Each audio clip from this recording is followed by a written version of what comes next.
नमस्कार. मी परमदास जाधव. आपण जेव्हा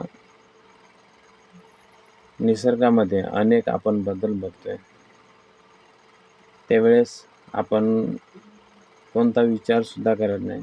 सहज बघतोय, सोडून देतोय. पण आपण थोडा तरी विचार करायला पाहिजे.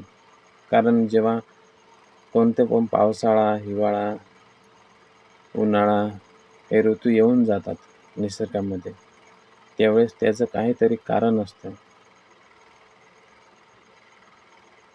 ते कशाला तरी त्याचा फायदा किंवा काय होत आहे.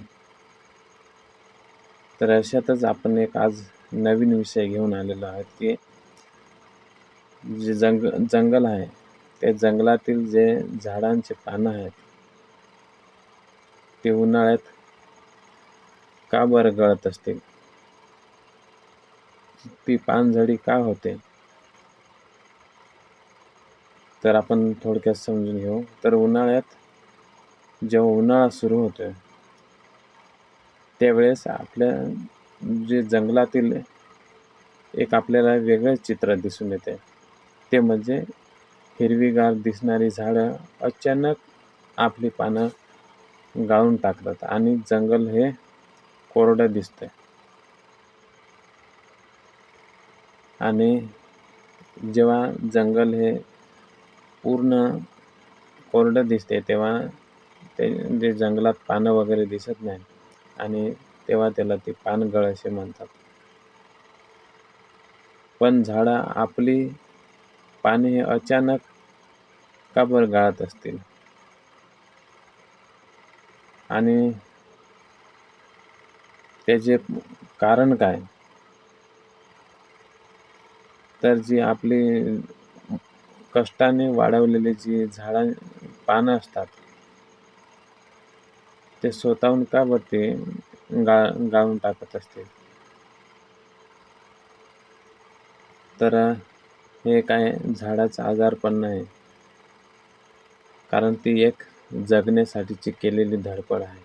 ते झाडाला जगायचं आहे आणि म्हणून ते जे पानं आहेत, ते गाळून टाकतात.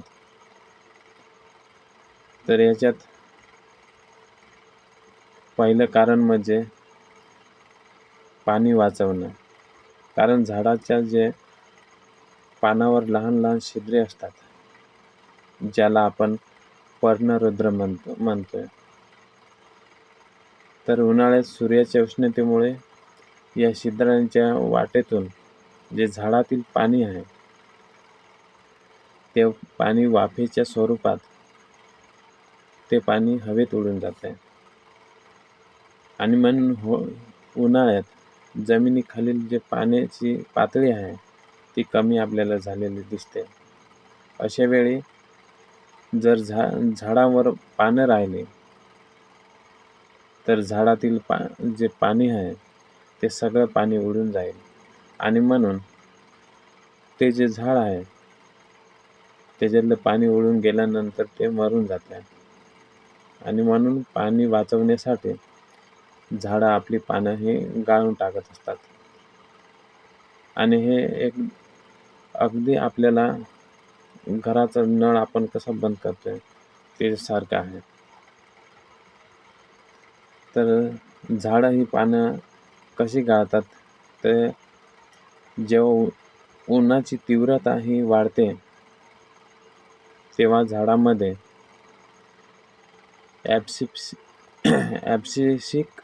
ॲब्सिसिक नावाचा जो ॲसिड आहे, तो तयार होतोय. आणि हे ॲसिड पानाचा जो देठ असतोय, त्या देठाशी एक थर तयार करतोय आणि त्या थरामुळे जो पानाकडचा जो पाणी पुरवठा असतोय, तो पाणी पुरवठा हा बंद होतोय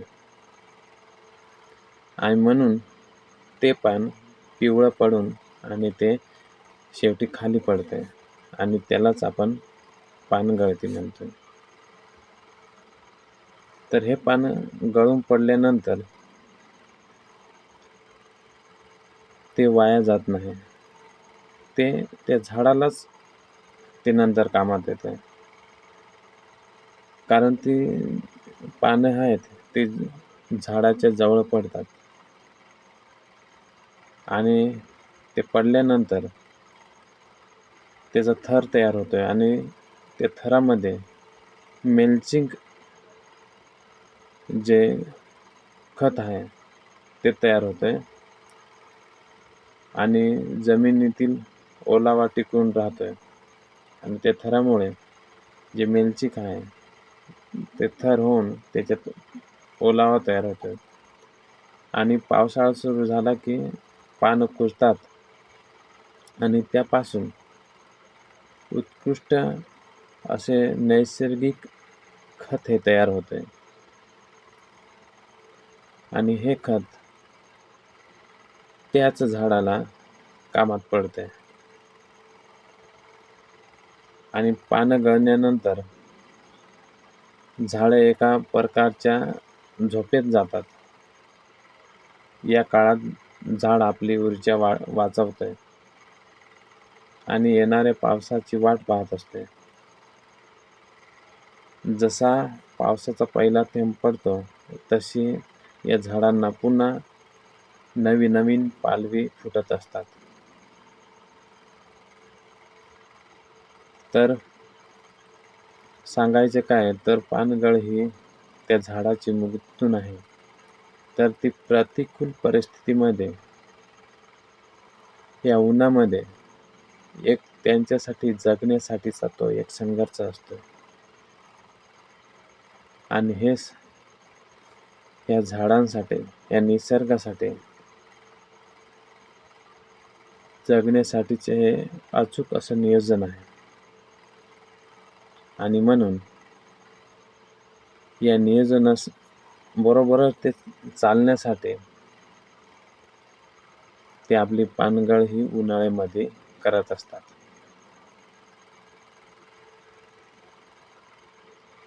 तर आपले ही आजची जी माहिती होती ही कशी वाटली,